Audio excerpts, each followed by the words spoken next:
Many of us grew up watching wild tales from the Old West, but many people don't know about wild tales from the Midwest. Murray County, Minnesota is the setting for one of these wild tales. Nearly 130 years ago, no shot was fired, but a war broke out that would change the area forever.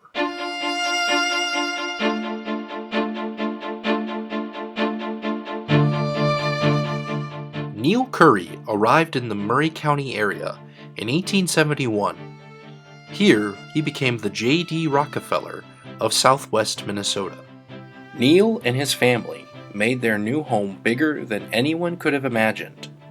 His influences included opening the town's first general store, starting up the local grist mill, and establishing the first Murray County Courthouse.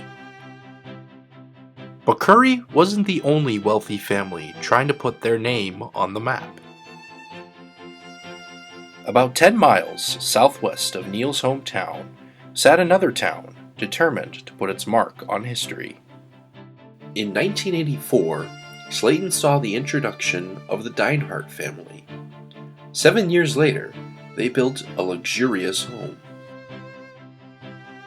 Much like Neil Curry, Christopher Dinehart brought in new business opportunities to the town. Christopher Dinehart was an integral part of forming Slayton's first bank. The bank gathered a lot of foot traffic as it sat at the corner of Slayton's main street, located in the heart of the town. Although no longer a bank, the building still enjoys many visitors as the present-day Left Bank Cafe. However, Mr. Dinehart wasn't done with Slayton just yet. He, along with many other citizens of Slayton, dreamt of having the courthouse sit in their town. Slayton was at the center of the county and had an operating railroad depot, making it the prime candidate. This led to an election that was held to try and change the county seat's location. Curry scored an early victory by a slim margin, thus they kept the courthouse.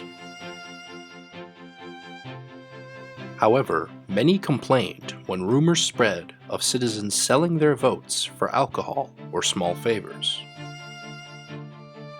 Citizens in Murray County, specifically Slayton ones, demanded a re-election. This time around, the town of Slayton came out on top. Neil Curry and his fellow citizens were so displeased that they refused to give up the county records. This led to then Minnesota Governor Andrew Ryan McGill to make a proclamation that the county seat would be relinquished to the town of Slayton. The people of Curry were still hesitant, thus making the people of Slayton impatient.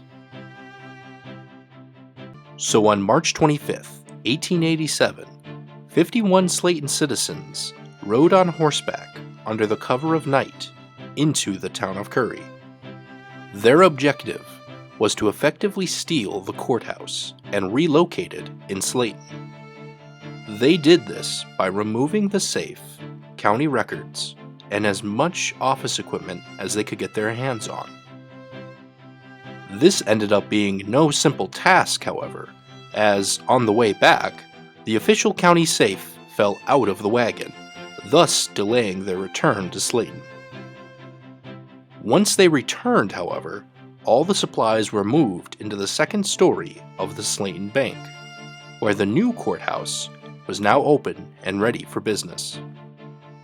It didn't stay there forever. In 1891, a big official courthouse was built at the tail end of Slayton's main street. The county seat has since remained in the town of Slayton. Although it now has a more modern-day look, that doesn't make people forget the old wild tale of how it got there.